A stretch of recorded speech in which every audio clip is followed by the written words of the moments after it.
Hi everybody, welcome to a very special video pace profile play of the day. I wanted to do a video today because I've been getting a lot of questions regarding what my numbers mean. You know, what is an ESR? What is an LSR? What do they mean? And I wanted to start out by explaining what they don't mean, what they aren't. And they aren't subjective measurements. They are measurements of what was. And this is important because I think speed figures have gone astray in that they've become far too subjective. And let me explain what I mean by that. When Beyer first started making speed figures, Andrew Beyer I'm talking about, the idea was he would look at some pars and he would assess the speed of a race based on these class pars. Now, of course, that's not 100% accurate. And one of the things that happened that he saw would be, let's say a horse that's been running 80 speed figures suddenly runs a 100 and everybody else runs faster. And so, you know, he wanted to correct that. So he started looking at doing a projection method. In other words, if a horse has a bunch of 80s and that horse wins, then it's likely that the speed figure was probably in the 80s, not the, let's say, 106 that the class pars might have revealed. But here's the problem with that. Maybe it was 106. You're making a subjective judgment that the horse ran back to what it's done in the past, and we know that's not always the case. Look at Mind That Bird in the Kentucky Derby. Clearly, that horse improved leaps and bounds. And so if you went back and, let's say, adjusted that particular race to what Mind That Bird has done in the past, you'd have a race that came way too slow, or was way too slow, according to the figures, than it really was. And that's not the danger of it, because obviously Beyer and most of the speed figure guys got that one right. The danger is once you make that judgment, let's say a horse runs a 106 based on the old method, and you look at the pars and you think, or you look at the horse and you think, you know, I think it was more like an 80. So you assign the horse an 80. The next time it runs a 99 based on the old class pars. Well, now you've got that 80 from last time. So now you've got to look at that 99 as an aberration too. And you can see where this can start to compound the errors.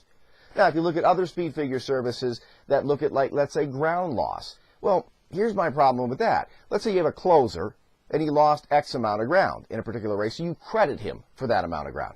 Well, for the most part, closers are always going to lose X amount of ground. So you're not really representing how fast that horse is or what he actually did on the racetrack. Also, let's say he lost ground, he's running out of the 3-path the entire time, but the 3-path is like a superhighway, the inside is like a bog.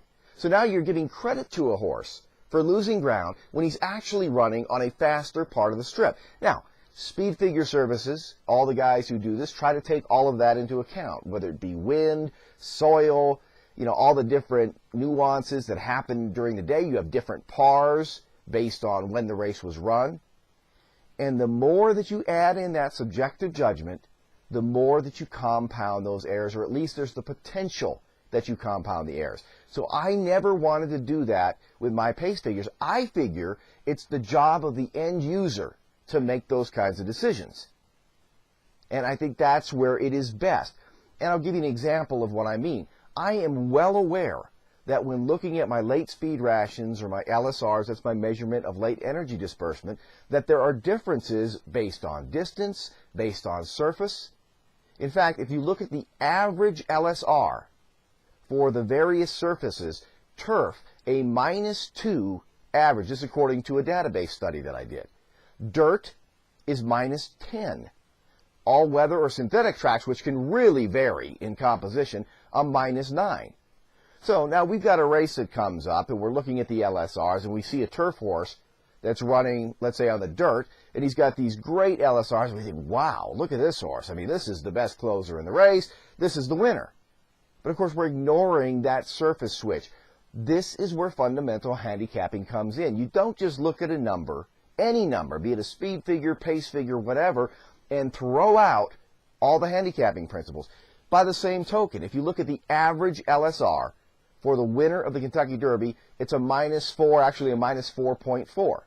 Now, let's say that horse is running in a 6-furlong sprint where the LSR is, let's say, a -12, just to throw out a number. Are we going to look at that horse and think, hey, there's your winner right there. That's your big closer. He's dropping from 10 furlongs to 6. That's not a real healthy drop, as William Curran documented in his book, Winning at the Races. I mean, it's tough to make that transition. Just like it's tough to go from, let's say, a 5 furlong race to a 10 furlong race. So you've got to still apply the fundamentals of handicapping when you look at numbers. And understand that when you're looking at the pace numbers, that they're not necessarily representative for that particular race. Another example of this is when you have, let's say, superior ESRs, which happens a lot, by the way, in route races, and that horse is dropping into a sprint. The bottom line is he's still dropping into a sprint. So you can look at those numbers and say, this is a horse that has shown speed in route races, but not necessarily is this horse going to show speed in sprint races. And again, I do that on purpose. I could have come up with some cute adjustments, but the more that you do that, the more that you subject the numbers to errors, and I just didn't want to do that. And I wanted to demonstrate this principle in the 7th race at Thistledown. One of the things that I found, this is on July 3rd, one of the things that I found about the pace figures and different styles is that certain averages, I think, are really, really conducive to value betting. And what I mean by that is if you look at, you would think like if there's a race with a lot of speed, or not a lot of speed, let's say, that you want a horse that has the great ESRs. Like let's say an ESR average of -12, everything else is a -3. Well, that horse is going to get a clear early lead and just going to waltz to victory. Doesn't always work out that way because, again, my pace figures are measurements of energy. And certain races require certain distributions of energy. If you take that horse with a -12 ESR, put him in a turf race where the ESR average might be a 0 or a -2, that's just too much early energy, and that horse is probably not going to be able to throttle that back and be effective. In fact, I just did a Facebook post about Fort Larned when he raced riderless in the Gulfstream Park Handicap and how it was interesting because his pace figures were very close to the race pace figures. They were just a lot faster. And I think that's one of the things we see with speed in American racing today. It's been kind of taken out of the game because so many people want to rate these horses, and I don't think that that's always effective. It doesn't always work. So just because you have a great ESR doesn't necessarily going to mean that you're going to dominate the early pace. What is effective when you've got early speed is a very low LSR. In other words, no horse can close.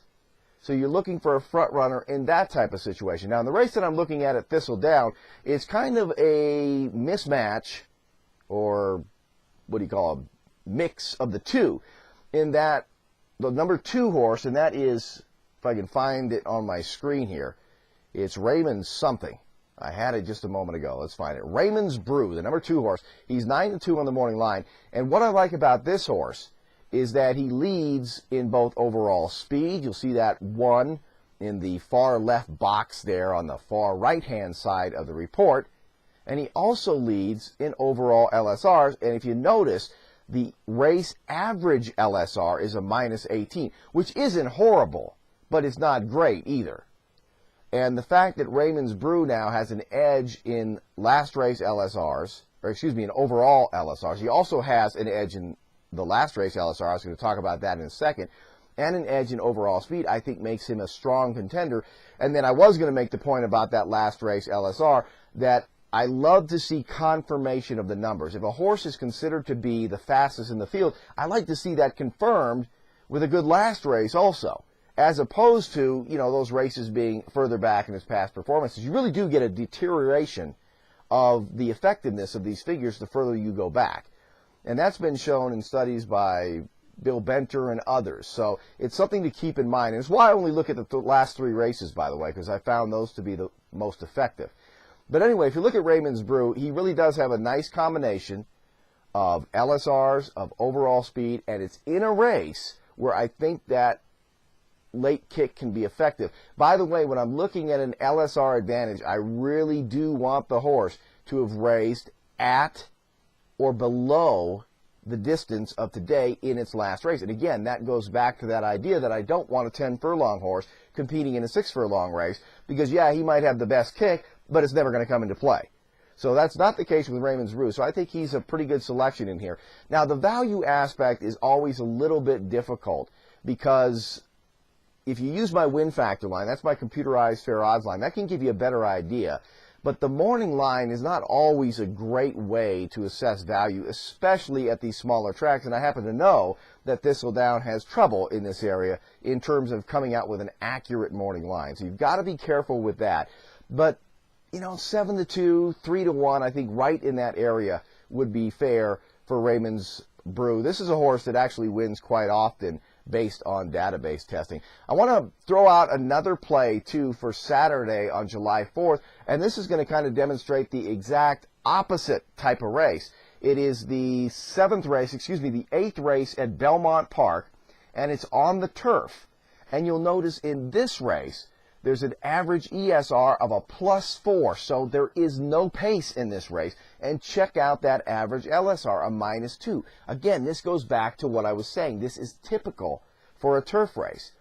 And what's interesting is we have a horse in here that fits a great profile. One of the best angles I have is a horse that has a positive LSR and a superior pace profile. And that superior pace profile can be seen, it'll be highlighted in green if it is superior in the pace profile report. And that's what you have with Free as a Bird. Now, he is a victim of the pace to a certain degree.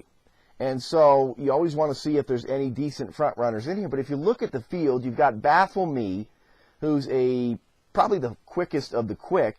Yet look at that average speed, 7.5. I found when you're looking for the low ESR horses or the fast horses early, you really want to see that speed. If not, they're kind of the, go to the front and fade type. And so I'm not as confident with Baffle Me in terms of stealing this race. And that's the other thing about a race with a slow pace like this. If you can find a legitimate front runner, that's great. But so many times, that's not what happens. You usually have an entire field full of pressers and closers, and they don't reap the reward of getting the early lead as much, as you would think. And that's something that, William Curran, he coined the term universal bias. And so a lot of people are always looking for that situation where there's no speed, who's going to get the lead? It's got to be the right type of horse. I don't know if the right type of horse is in this race. And so I like Free as a Bird, the number 6 horse. This guy is 10-1 on the morning line, so clearly some value there. Based on my win factor line, that's probably about fair. I would go maybe as low as 5-1 on Free as a Bird. But those are my free pace profile picks for the weekend, and I hope you got something out of the show, too. I'll try to do more little segments like this. In the meantime, I hope you have a great wagering week.